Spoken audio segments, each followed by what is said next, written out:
Hello guys, स्वागत है आपका एक बार फिर से आपके अपने यूट्यूब चैनल ड्रीम सॉल्यूशन में। मैं गौरव एक बार फिर से लेकर आया हूँ आपके लिए आर.एस. अग्रवाल मैथ से मेंसुरेशन चैप्टर हमारा चल रहा है और उसमें हमने क्वेश्चन नंबर 101 तक कवर कर लिए थे और आज हम उससे आगे क्वेश्चन देखेंगे। चूँकि आगे क्वेश्चन चतुर्भुज पर बेस्ड हैं, जो अभी तक हमने पढ़े हैं आयत और वर्ग चतुर्भुज। उसके बाद में हम आज पढ़ने वाले हैं जो अदर टाइप के चतुर्भुज होते हैं। ठीक है, तो बात करें चतुर्भुज की, हमने आयत पढ़ लिया, वर्ग पढ़ लिया, इसके बाद आता है समचतुर्भुज, फिर आता है समांतर, उसके बाद आ जाता है समलंब,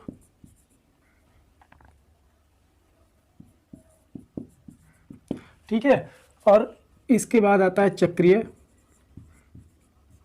फिर आता है पतंगाकार। ये आपके 7 प्रकार के चतुर्भुज होते हैं मोस्टली।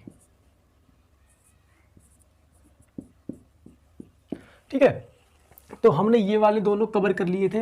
जो पहले क्वेश्चन हमने इस प्रकार के करे थे तो वो इन दोनों पर बेस्ड थे। बात आती है समचतुर्भुज की, तो इसमें क्या होता है, इसमें 90 डिग्री का एंगल नहीं होता जो वर्ग में होता है। बाकी सेम एज इट इज हमारी वर्ग की प्रॉपर्टी होती है कि जैसे ये एक चतुर्भुज यहाँ पर दिया हुआ है, इसके एंगल तो 90 डिग्री नहीं होते ये वाले, लेकिन ये आसन्न कोण यानी जो आपस में जुड़े हुए कोण जो होते हैं, दोनों इनका योग कितना होता है, वो 180 डिग्री का होता है। और जो इसके विकर्ण होंगे एक दूसरे को समद्विभाजित करेंगे, यानी अगर ये एक जितना ये होगा उतना ही ये होगा और जितना ये होगा उतना ये होगा। और एक प्रॉपर्टी इसकी ये कहती है कि इसका ये जो एंगल होता है ये 90 डिग्री पर काटते हैं। ठीक है, तो ये तो हो गई समचतुर्भुज की बात। अब बात करते हैं इसके क्षेत्रफल की। तो अगर इसका क्षेत्रफल हम निकालें तो किस प्रकार निकाल सकते हैं, एक तो आधार गुणा ऊंचाई से निकाल सकते हैं। ऊंचाई से हमारा मतलब हम यहाँ को एक लंब यानी परपेंडिकुलर ड्रॉ कर लेते हैं और परपेंडिकुलर ड्रॉ करने के बाद जितनी भी ये एच होगी उसका क्या होगा, ये हमको ऊंचाई मिल जाएगी। इसकी सभी भुजाएं समान होती हैं, ये आपको मैंने बताया हुआ है।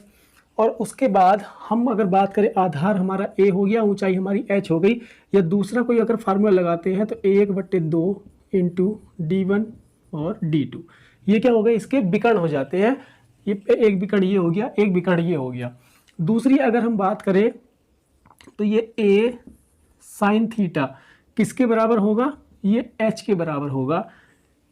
अगर हमने यहाँ पर थीटा ले लिया कोई भी कोण, तो a साइन थीटा यानी दो भुजाओं के बीच का कोण।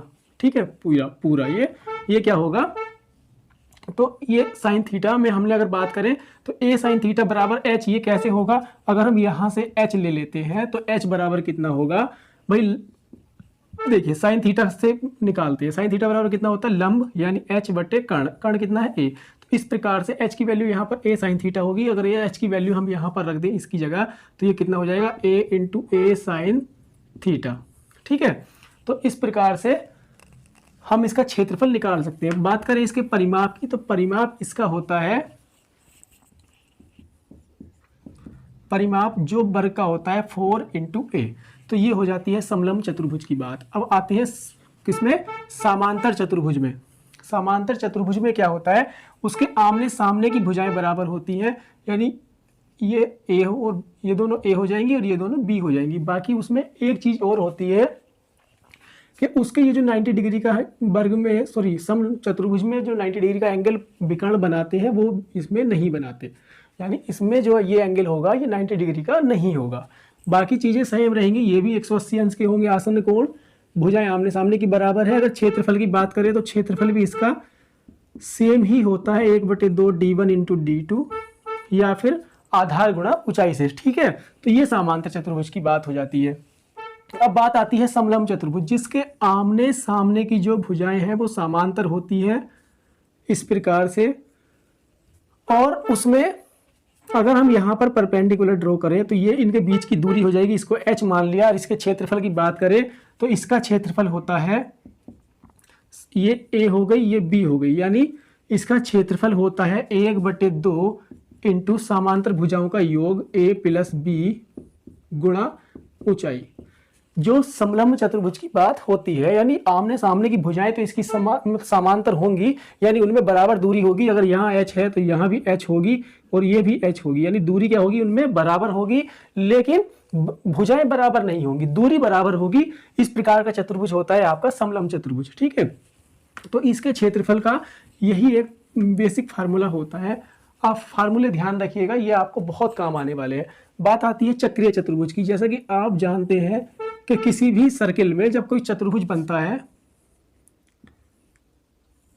तो वो क्या कहलाता है, चक्रीय चतुर्भुज कहलाता है। लेकिन उसकी कंडीशन ये होती है कि उसकी जो है चारों शीर्ष वो वृत्त की परिधि को टच कर रहे हो। ठीक है, तो इसका बस एक ये ध्यान रखिएगा कि ये एंगल यानी जो चारों एंगल होंगे इसमें आमने सामने के जो कोण होंगे वो 180 अंश होता है। ठीक है, यानी जो आमने सामने के दोनों कोणों का योग कितना होगा, 180 अंश होगा। और चक्रीय चतुर्भुज का हम जो क्षेत्रफल निकालेंगे, एरिया, वो किससे निकालेंगे, हम हेरोन्स फार्मूले से निकालेंगे। यानी यहाँ पर S बराबर निकाल लेंगे A plus B plus C plus D by 2। और जब क्षेत्रफल की बात करते हैं तो क्षेत्रफल हम कैसे निकाल सकते हैं, अंडर रूट। बस इसमें यह ध्यान रखिएगा कि जो त्रिभुज में होता है S, यहाँ पर शुरू में S इंटू एस माइनस ए, उसमें बस वो ये S नहीं होगा, बाकी सब कुछ सेम होगा।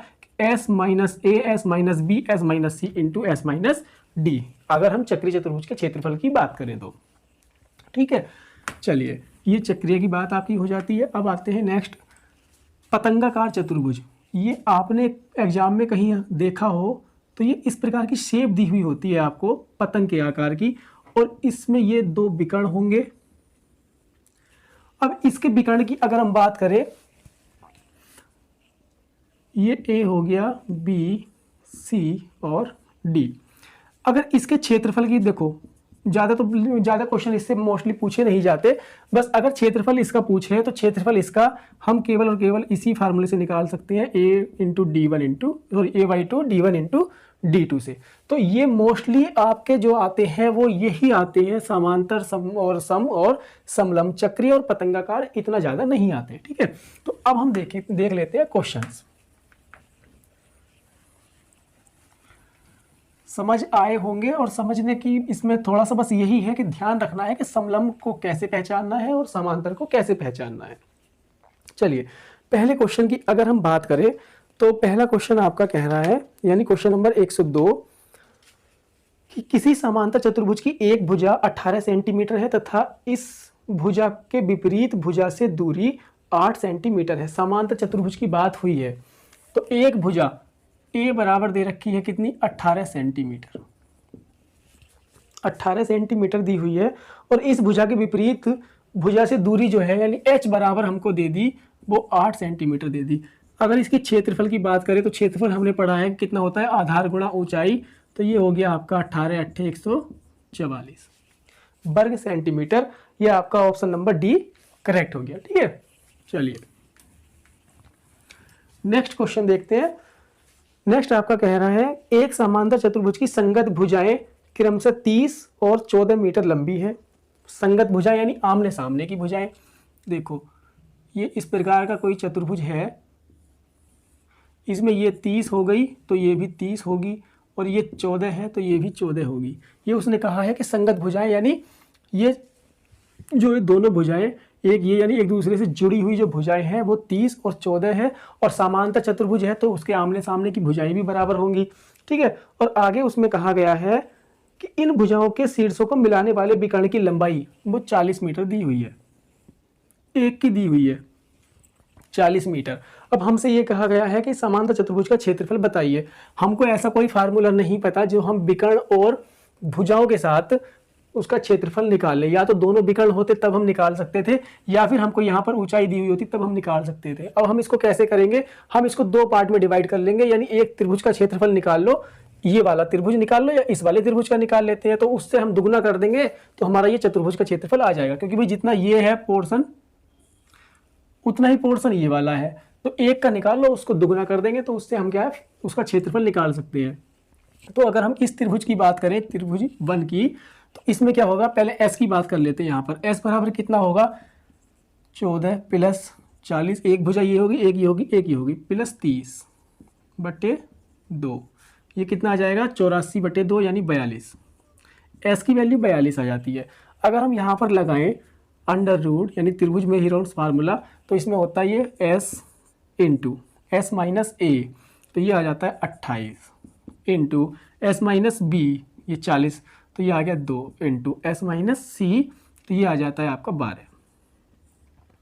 अगर हम इनकी कैलकुलेशन की बात करें तो इसको हम लिख सकते हैं 7 छंग 42, इसको लिख सकते हैं 7 चौक 28 और इसको लिख, ये तो 2 है ही, और इसको लिख सकते हैं 6 दूनी 12। हमारा 6 का एक 7 का जोड़ा बन गया, 7 बाहर आ गया, 6 का जोड़ा बन गया, 6 बाहर आ गया, 2 का जोड़ा बन गया, 2 बाहर आ गया, और 4 तो हमारा पहले से ही है तो 4 का वर्गमूल क्या होता है 2। 7 छंग 42 और 42 चौका 168। एक त्रिभुज का क्षेत्रफल हमारा 168 आ गया। हमको 2 त्रिभुज का क्षेत्रफल चाहिए क्योंकि हमारा वर्ग जो है, ये जो है चतुर्भुज, वो 2 त्रिभुज के बराबर है, तो 2 से गुणा कर दो तो हमारा चतुर्भुज का क्षेत्रफल आ जाएगा 8 दूनी 16, 6 दूनी 12 और 1 13 और 2 कम 2 और 1 3, 336 वर्ग मीटर आपका क्या हो जाएगा, यानी ए ऑप्शन आपका करेक्ट हो जाएगा। चलिए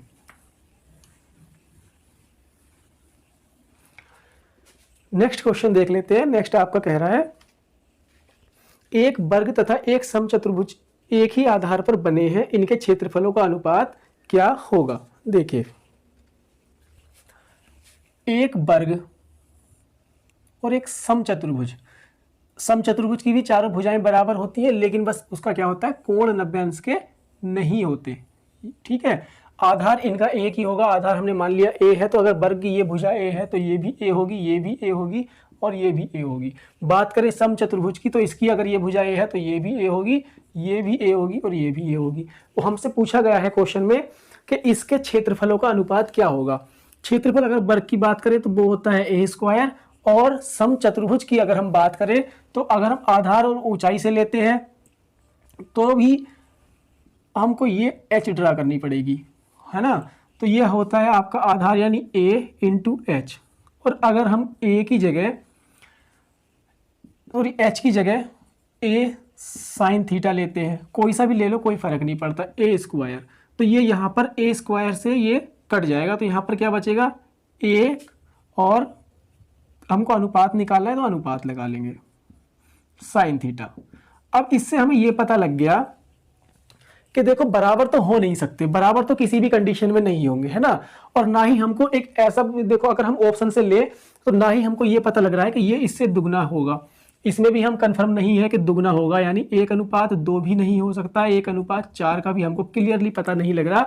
हमको केवल एक ऑप्शन ऐसा दिया हुआ है कि 1 से बड़ा, तो जहां पर 1 तो है और जो भी होगा अनुपात वो 1 से बड़ा ही होगा, तो ये हम कह सकते हैं। बस एक हमको इसमें ऑप्शन से लेकर चलना है क्योंकि हम क्लियर नहीं है, यानी कुछ भी उसमें क्लियर ऐसा नहीं दे रखा कि कंफर्म ऐसा हो कि आपको 1:1 आ जाए या 1:2 आ जाए, 1:4 आ जाए। हम केवल वही ऑप्शन क्लिक करेंगे जिसमें हमारा इस ऑप्शन के अकॉर्डिंग, यानी जो हमारा क्वेश्चन बता रहा है कि उसमें कुछ भी अभी क्लियर ऐसा नहीं है, या तो हमारा एंगल दिया हुआ होता तब हमारा क्लियर होता। तो हमने क्या मान लिया इसमें, ऑप्शन नंबर डी मान लेते हैं। ठीक है, चलिए नेक्स्ट क्वेश्चन आपका कह रहा है कि एक समचतुर्भुज का क्षेत्रफल, समचतुर्भुज का क्षेत्रफल कितना है 144 वर्ग सेंटीमीटर, और इसमें एक विकर्ण की लंबाई दी है 18 सेंटीमीटर और दूसरे विकर्ण की लंबाई हमको निकालनी है। तो 1/2 इंटू D1 इंटू D2 ये हमारा होता है क्षेत्रफल का फार्मूला, है ना। इसकी लंबाई दी हुई है 18 इंटू D2 बराबर 144 और ये दिया हुआ है हमारा क्षेत्रफल। इससे अगर हम इसको काटें तो ये 8 बार कट जाएगा, तो D2 की वैल्यू यहाँ से कितनी आ जाएगी 16 सेंटीमीटर। ये आपका ऑप्शन कौन सा करेक्ट हो जाएगा, यहाँ से सी ऑप्शन करेक्ट हो जाएगा। चलिए नेक्स्ट क्वेश्चन देखते हैं। नेक्स्ट आपका कह रहा है 106 क्वेश्चन, एक समचतुर्भुज के एक विकर्ण की लंबाई दूसरे विकर्ण की लंबाई का 80% है। देखो एक विकर्ण अगर D1 है तो दूसरा विकर्ण क्या कह रहा है कि D2 जो होगा वो 80% होगा। इसको अगर हम काट ले तो ये आ जाएगा 4, ये आ जाएगा 5, यानी 5D1 बराबर 4D2। अगर हम इसका अनुपात बनाए D1 अनुपात D2 तो वो कितना हो जाएगा, D1 बराबर यानी जो D2 की वैल्यू है 4:5 के। ठीक है, ये हमको यहाँ से अनुपात मिल गया। आगे हमसे कहा है कि इस चतुर्भुज के क्षेत्रफल बड़े विकर्ण के वर्ग का कितना गुना हो जाएगा। क्षेत्रफल की बात की गई है तो क्षेत्रफल कितना होता है 1/2 इंटू D1 यानी 4 इंटू D2 इंटू बराबर 5 बराबर, ये कहा गया है कि बड़े विकर्ण यानी 5 वाला जो विकर्ण है उसके वर्ग का कितने गुना हो जाएगा, हमने मान लिया x गुना हो जाएगा। बस इसको सोल्व कर देंगे तो इससे तो ये कैंसिल हो जाएगा और 2 दूनी 4, तो x की वैल्यू कितनी आ गई यहाँ से 2/5 गुना।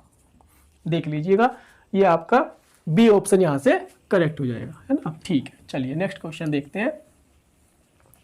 नेक्स्ट क्वेश्चन आपका कह रहा है एक समचतुर्भुज की एक भुजा 5 सेंटीमीटर तथा एक विकर्ण 8 सेंटीमीटर है। समचतुर्भुज की एक भुजा दे रखी है 5 सेंटीमीटर, तो सारी भुजाएं समचतुर्भुज की कितनी होंगी 5 सेंटीमीटर की, और एक विकर्ण भी इसमें दिया हुआ है 8 सेंटीमीटर का, D1 दिया हुआ है 8 सेंटीमीटर का, और हमसे कहा गया है क्वेश्चन में कि इसका क्षेत्रफल क्या होगा। समचतुर्भुज की अगर हम बात करते हैं तो हमारा चतुर्भुज इस प्रकार से अगर हमने मान लिया कि वो कुछ इस प्रकार से होगा, ठीक है, तो इसमें जब ये 5 होगी ये 5 होगी, अगर हम विकर्ण की बात करें तो हमने मान लिया कि कोई सा एक विकर्ण ये वाला 8 होगा,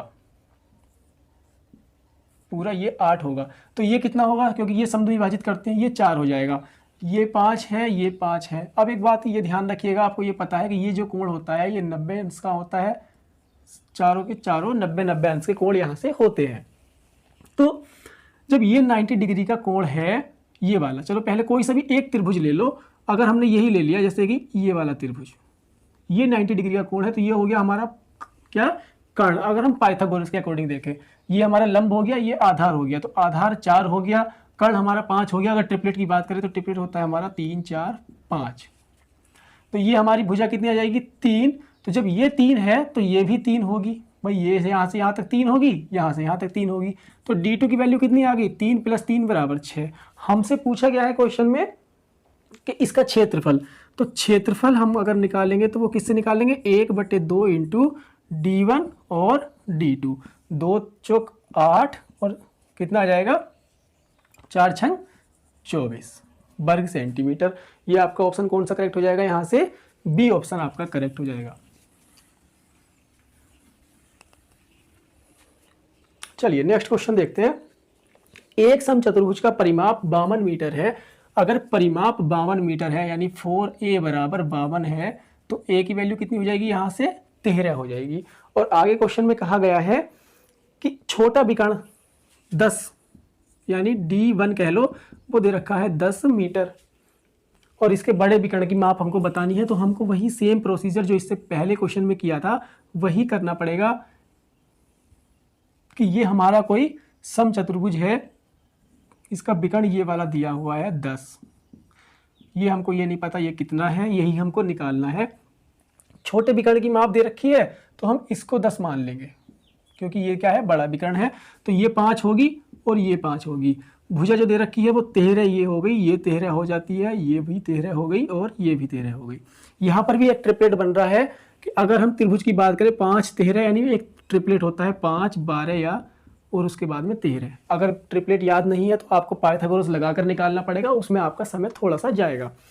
अब बात करते हैं इसके छोटे विकर्ण की। छोटा तो ये दिया हुआ था 5 5, तो बड़े विकर्ण की अगर बात करें तो ये कितना हो जाएगा 12। तो जब ये 12 हो जाएगा तो ये भी कितना होगा 12। तो जो D2 यानी बड़ा विकर्ण कितना हो जाएगा 12 + 12 = 24 मीटर। ठीक है, तो ये आपका ऑप्शन यहाँ से डी करेक्ट हो जाएगा। चलिए नेक्स्ट क्वेश्चन देखते हैं। नेक्स्ट आपका कह रहा है एक समलंब चतुर्भुज की समांतर भुजाएं, समलंब चतुर्भुज की समांतर भुजाएं कितनी है, एक तो 1.5 मीटर है और दूसरी कितनी है 2.5 मीटर। ये उसकी समांतर भुजाएं है और इनके बीच की लंबा दूरी यानी h बराबर दे रखा है कितना 6.5। हमसे कहा गया है क्वेश्चन में कि इस चतुर्भुज का क्षेत्रफल कितना होगा। बात करें क्षेत्रफल की समांतर चतुर्भुज के, तो क्षेत्रफल कितना होता है 1/2 समांतर भुजाओं का योग। तो इसका अगर हम योग करें तो वो कितना आएगा 4.0 यानी 4 गुणा ऊंचाई 6.5। तो ये कितना आ जाएगा 2 दूनी 4 और 6.5 को 2 से गुणा करेंगे तो ये कितना आ जाएगा 13 वर्ग मीटर। यानी ऑप्शन आपका कौन सा करेक्ट हो जाएगा, यहाँ से ए ऑप्शन आपका करेक्ट हो जाएगा। बस केवल फार्मूले बेस्ड क्वेश्चन है, अगर आपने त्रिभुज चतुर्भुज को बेसिक से समझ लिया तो आप इजीली क्वेश्चन कर पाएंगे ना। चलिए नेक्स्ट क्वेश्चन देखते हैं। नेक्स्ट आपका कह रहा है एक समलंब चतुर्भुज की समांतर भुजाओं का अनुपात समलंब चतुर्भुज की बात ही कर रहे हैं, तो इसमें अनुपात दिया हुआ है 3:5 भुजाओं का। भुजा हमने मान ली 3x और 5x होगी। आगे आपसे कहा है क्वेश्चन में कि यदि इस चतुर्भुज का क्षेत्रफल इस बार दे दिया, क्षेत्रफल दिया हुआ है कितना 384 वर्ग मीटर, और आगे हमसे कहा है वर्ग सेंटीमीटर कि इनके बीच की दूरी यानी h भी हमको दी हुई है, गिवन है, वो 12 सेंटीमीटर है, ये 384 वर्ग सेंटीमीटर है। हमसे कहा गया है क्वेश्चन में कि छोटी भुजा की लंबाई कितनी है, यानी 3x की वैल्यू हमसे पूछी है। तो हम क्या करेंगे, देखो इसका जो क्षेत्रफल होता है ये आप जानते हैं 1/2 समांतर भुजाओं का योग कितना आ रहा है यहाँ से 8x गुणा ऊंचाई कितनी आ रही है 12, और ये हमको दिया हुआ है क्षेत्रफल 384। इसकी अगर हम बात करें तो ये आ जाएगा 2 चौक 8 यानी 4x, ये हम काट देंगे 12 तिया 36, 12 दूनी 24 और 4 अट्ठे 32। तो x की वैल्यू कितनी आ गई 8, और छोटी भुजा पूछी है इसकी, तो 3 गुणा 8 बराबर कितना आ गया 3 अट्ठे 24। ये आपका आंसर आ जाएगा यहां से, यानी 24 सेंटीमीटर। बी आपका ऑप्शन यहां से करेक्ट हो गया। ठीक है, चलिए तो अब देखते हैं नेक्स्ट क्वेश्चन आपका।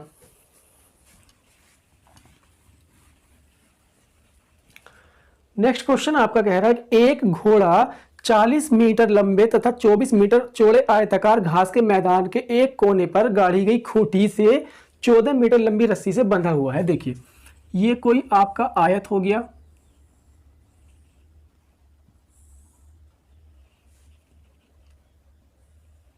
ठीक है, यहां से कोई घोड़ा बंधा हुआ है आपका और उसकी रस्सी कितनी है 14 मीटर की रस्सी है।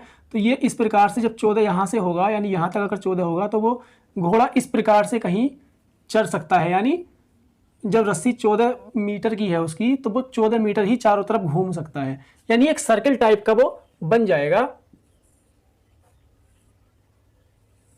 ठीक है, इस प्रकार से।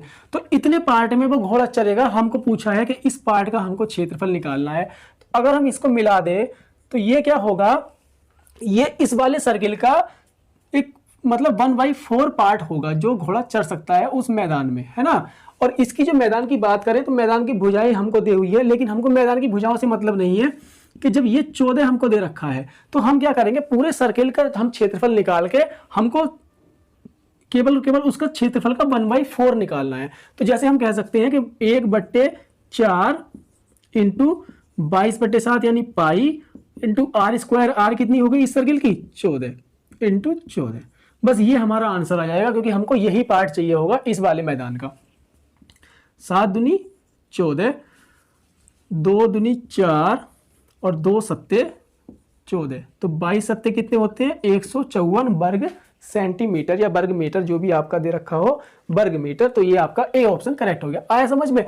हमारा क्या है, इससे हमें कोई मतलब नहीं है इसकी भुजाएं कितनी है, हमको ये वाला क्षेत्रफल चाहिए। ये हमारा सर्किल के अंडर आ रहा है, तो हमने सर्किल का क्षेत्रफल जो निकाला वो सर्किल का चौथाई भाग का यानी 1/4 भाग का निकाला, क्योंकि हमको क्या है ये 1/4 भाग है, इसी का क्षेत्रफल हमको चाहिए। बाकी हमें 3 भाग से कोई मतलब नहीं है, पूरे मैदान से कोई मतलब नहीं है। ठीक है, चलिए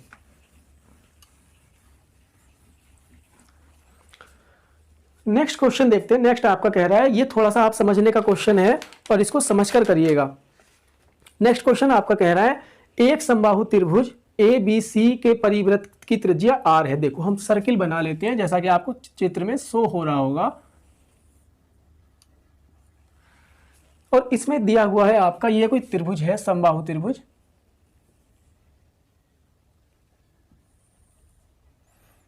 और ये इसकी एक माध्य का इन्होंने ड्रा की हुई है, और ये यहां से ये दिया हुआ है इस प्रकार का, ये पॉइंट दिया हुआ है डी, ये दिया हुआ है ई, और बी सी और ये दिया हुआ है ए। ठीक है, ये हमको दिया हुआ है क्वेश्चन में चित्र, और इसमें कहा गया है कि इसकी जो त्रिज्या है वृत्त की, तो ये आर है, ये भी आर होगी और ये भी क्या होगी आर ही होगी। ये तीनों क्या हो जाएंगी आर हो जाएंगी। हमको ये दिया हुआ है, हमसे कहा गया है क्वेश्चन में कि ए बी सी डी के क्षेत्रफल के लिए निम्नलिखित में से कथन सत्य कौन सा होगा। अब जब इस कथन की बात करते हैं तो देखिए इसका क्षेत्रफल अगर हम निकालें तो क्षेत्रफल कितना होगा, जब बात आती है किस समबाहु त्रिभुज की, तो समबाहु त्रिभुज का अगर क्षेत्रफल हो या कोई से भी त्रिभुज हो तो हम उसका क्षेत्रफल क्या मानते हैं, 1/2 इंटू आधार गुणा ऊंचाई। ठीक है, आधार यहां पर कितना है BC और ऊंचाई कितनी है यहां पर AE। भाई ऊंचाई कितना है, यहां से लेकर यहां तक ये ऊंचाई हो गई, तो ये तो हो गई AE। अगर हम BC की बात करें तो BC बराबर कितना होगा, BC बराबर हो रहा है हमारा BE प्लस EC। और AE की बात करें तो AE कितना हो रहा है हमारा, वो हो रहा है AD प्लस AE। ठीक है, अब एक बात ये मुझे बताइए कि जब हमारा ये परपेंडिकुलर नीचे को ड्रा हुआ है तो ये भी हमारा बराबर होगा और ये भी बराबर होगा, यानी दोनों भुजाएं बराबर होंगी। तो हम यहां पर क्या करेंगे, जितनी BE होगी उतनी EC होगी, तो हम यहां पर भी क्या रख लेंगे, EC रख सकते हैं। ठीक है, यहां तक तो कोई प्रॉब्लम नहीं है जब दोनों बराबर है तो ये कितना आ गया 2EC। अब हमको जो ये देखना है कि जो हमारे आंसर है वो किस फॉर्म में है। हमारे आंसर जो दिए हुए हैं वो दे रखे हैं DE की फॉर्म में, R और DE की फॉर्म में। तो हमको जो सारा क्वेश्चन कन्वर्ट करके लाना है वो DE की फॉर्म में कन्वर्ट करके लेकर आना है। तो यहां से अगर हम 1/2 हमारा ये था और ये हमारा क्या आ गया AD कितना है यहां से R प्लस, और AE हमने क्या किया, सॉरी AE नहीं होगा, ये DE होगा, D और E। ठीक है, तो AD यानी R और DE हमारा ये आ गया। तो हमारे जो क्वेश्चन में जो आंसर है इसके वो इस फॉर्म में है। तो एक हमारा क्या है, ये वाला ब्रैकेट तो हमारा मिल गया, यानी एक टर्म हमको मिल गई। हमको इसको और DE की फॉर्म में या R की फॉर्म में कन्वर्ट करना है। तो देखिए ये तो हमारा कैंसिल हो गया, 2 से 2। अब हमारा क्या बच गया, EC into R plus DE। EC की वैल्यू हम कहां से लेकर आएंगे, EC ये हमारा R है और ये हमारा EC है। तो अगर हम इसमें R² बराबर, यानी पाइथागोरस से अगर हम सोल्व करते हैं इसको, तो ये कितना है R² बराबर कितना हो जाएगा DE² प्लस EC²।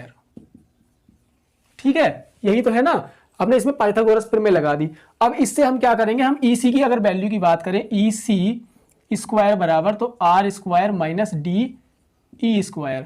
ये स्क्वायर अगर हम यहां से हटा दें तो ये इसकी पावर 1/2 हो जाएगी। ठीक है, यानी अंडर रूट चला जाएगा। तो यही हम EC की वैल्यू हम यहां रख दें तो R² माइनस DE का स्क्वायर, और इसकी पावर कितनी है 1/2, और ये कितना आ गया आपका R प्लस DE।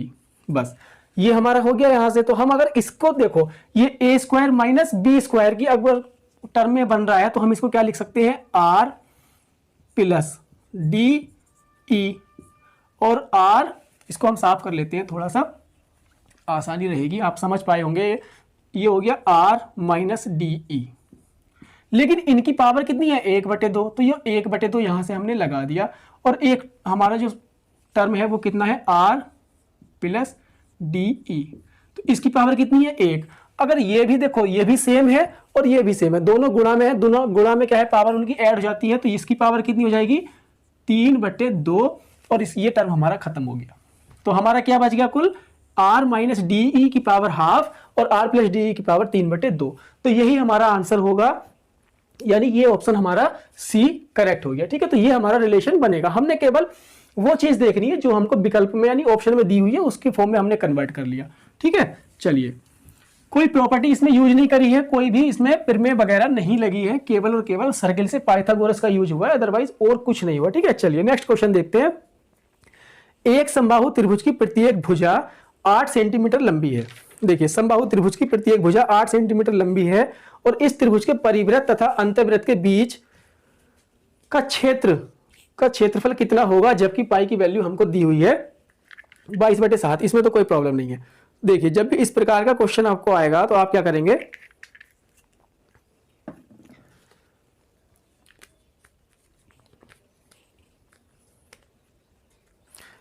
त्रिभुज बना लेते हैं पहले।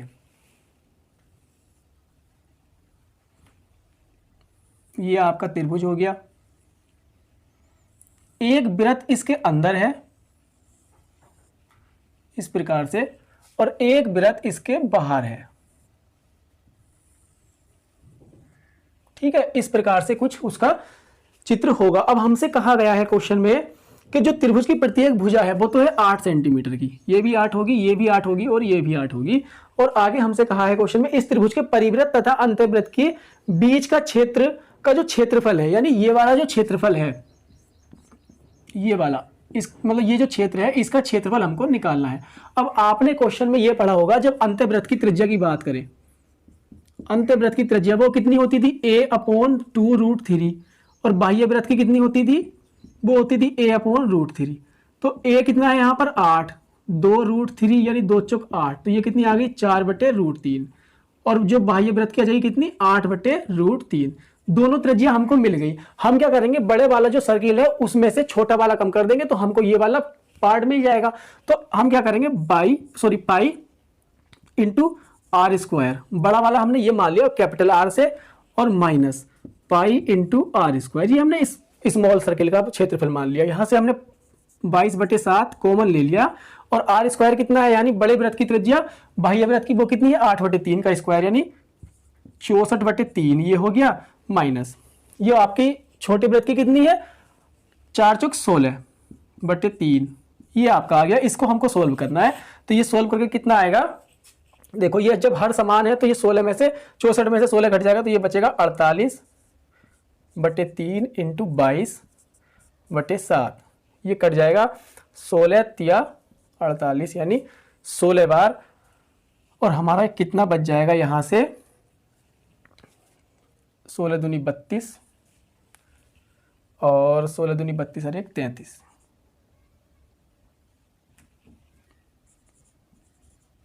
332/7। हमको किस फॉर्म में आंसर चाहिए होगा वो देख लेते हैं। हमको चाहिए, अच्छा भिन्न में चाहिए, ठीक है कोई दिक्कत नहीं है, तो भिन्न में बस ये आ ही गया। अगर हम इसको भाग दें तो ये आ जाएगा 7 दूनी 14, 7 या 21, 7 चौक 28, कहीं कोई मिस्टेक तो नहीं हो रही ना। अगर हम गुणा की बात करें तो ये आ जाएगा 16 दूनी 32, 16 दूनी 32, हाँ ठीक है, ये यहाँ पर 352 आएगा। तो बस इसमें तो कोई प्रॉब्लम नहीं है, 352 आएगा तो ये आ जाएगा आपका 7 पंजे 35, यानी 50 सही 2/7, यही आ जाएगा आपका। दे रखा है कोई ऑप्शन, बी ऑप्शन आपका यहाँ से करेक्ट हो जाएगा। ठीक है, बस ये भिन्न में कन्वर्ट करना था, बाकी इसमें कुछ नहीं था। कि बड़ा सर्किल है जो दे रखा है हमने, इसमें बस यूज क्या होना है कि अंतर्वृत्त की त्रिज्या का फार्मूला और बाह्य वृत्त की त्रिज्या का फार्मूला, यानी हमको त्रिभुज की भुजा दे रखी है, हमको सर्किल की रेडियस कैसे निकालनी है वो हमको इसमें देखना था बस, बाकी इसमें कुछ नहीं था ऐसा। अगर रेडियस पता हो तो आप किसी भी सर्किल का क्षेत्रफल आराम से निकाल सकते हैं। ठीक है, चलिए नेक्स्ट क्वेश्चन, यानी इस चैप्टर का लास्ट क्वेश्चन है वो देखते हैं। किसी त्रिभुज के प्रत्येक शीर्ष बिंदु से उसकी सम्मुख भुजा के समांतर एक रेखा खींची जाती है। देखिए ये कोई त्रिभुज है और इसमें यह कहा गया है कि त्रिभुज के शीर्ष से उसके बिंदु की समांतर, यानी इसके समांतर यानी सम्मुख भुजा के समांतर खींच रहे हैं तो वो इस प्रकार से होगी कोई रेखा, है ना। और इसके इस बिंदु से अगर खींचेंगे इसके समांतर तो वो इस प्रकार से होगी, और जब इससे खींचेंगे तो वो इसके समांतर होगी तो वो इस प्रकार से होगी। तो ये एक हमारा एक बड़ा सा त्रिभुज बन जाएगा। ठीक है, हमसे कहा गया है क्वेश्चन में आगे कि इस प्रकार बने त्रिभुज की परिमिति का प्रारंभिक त्रिभुज की परिमिति से क्या अनुपात होगा। अब देखिए जब इस प्रकार की अगर हम बात करें कि ये त्रिभुज किस प्रकार का था, ये भी नहीं दे रखा, तो हमने मान लिया कि इसकी कोई एक भुजा, जैसे कि ये एक होगी भुजा, ये हमारी 2 होगी और ये क्या होगी 3 होगी। ठीक है, इस प्रकार से हमने मान लिया। तो ये देखिए जब ये 3 होगी, जब ये भुजा 3 है, तो जब हम इस प्रकार से शीर्षों को मिलाते हैं तो ऑटोमेटिकली हमारी एक प्रॉपर्टी ये कहती है कि जो हमने सामने जो भुजा मिली है तो ये हो जाएगी 6, यानी इससे दुगनी भुजा वो होती है जब शीर्षों को समांतर काटने के बाद में जो ये आपस में शीर्ष मिलते हैं, तो उसकी प्रॉपर्टी ये कहती है कि जो ये भुजा होगी इसके समांतर जो भुजा होगी त्रिभुज की वो कितनी होगी, उससे दुगनी होगी। और ये कितनी है 2, तो ये 4 हो जाएगी, और ये कितनी है 1, तो ये कितनी हो जाएगी 2। तो हमसे पूछा है कि इसके परिमिति यानी परिमाप में क्या अनुपात होगा, तो छोटे वाले का अनुपात परिमाप कितना होगा, अगर देख लेते हैं यहां से तो 1 + 2 + 3 यानी ये 6 हो गया, और बड़े वाले का कितना होगा 6 × 4 = 10 2 12। 12 हो गया। तो ये 1:2 का आपका अनुपात बन जाएगा, यानी छोटे वाले त्रिभुज का जो परिमाप होगा उससे दुगना बड़े वाले त्रिभुज का परिमाप होगा, यानी 1:2। ये 2:1 भी कह सकते हैं, क्योंकि इसमें क्या है, एक हम अगर पहले वाले का परिमाप निकालेंगे तो 1 शुरू में आएगा, बाद वाले का निकालेंगे पहले तो 2 स्टार्ट में आएगा। एक ही ऑप्शन आपका दे रखा है, ना कि 1:2 और 2:1 के साथ में दे रखा है। अगर इस प्रकार से देगा तो वो पहले बताएगा कि कौन सा उसमें सबसे पहले पूछा है। ठीक है, तो ये आपका क्या हो गया, चैप्टर यहां पर फिनिश होता है और इसके बाद में हम देखेंगे कि नेक्स्ट चैप्टर कौन सा लेते हैं। ठीक है, तो आशा करता हूं आप सभी को समझ आया होगा, और कोई भी अगर यहां पर डाउट होता है तो आप मुझसे कमेंट करके पूछ सकते हैं, सोशल मीडिया पे कनेक्ट हो सकते हैं। ठीक है, तो मिलते हैं फ्रेंड्स नेक्स्ट वीडियो में नेक्स्ट क्वेश्चन के साथ या नेक्स्ट चैप्टर के साथ। तब तक के लिए आप अपने स्वास्थ्य का ध्यान रखें, स्टडी इसी प्रकार से करते रहें। ठीक है, चलिए फ्रेंड्स मिलते हैं नेक्स्ट वीडियो।